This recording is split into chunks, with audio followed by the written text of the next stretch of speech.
Again, we return to our virtues and our sins. This time we are looking at justice and inequality. Pope Francis says about justice that every ecological approach needs to incorporate a social perspective which takes into account the fundamental rights of the poor and the underprivileged.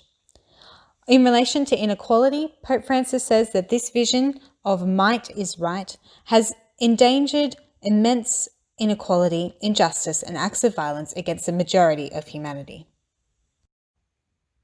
It is clear that when we are not part of an integral ecology, we see an abundance of inequality occurring as a result.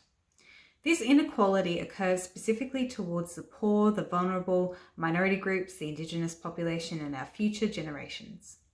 As we enter into an integral ecology, we need to do so from an environmental and social justice perspective. This does not always mean that we need to be on the streets protesting for the environment, but we need to make choices that allow for justice to occur. As well as focusing on how we are going to enter into an integral ecology between now and the beginning of the next part, also plan and consider one action that you will take that is an act of justice.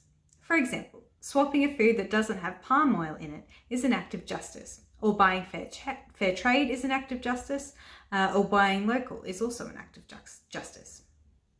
In activity 3, I would like you to have a think about an action that you can take as an act of justice.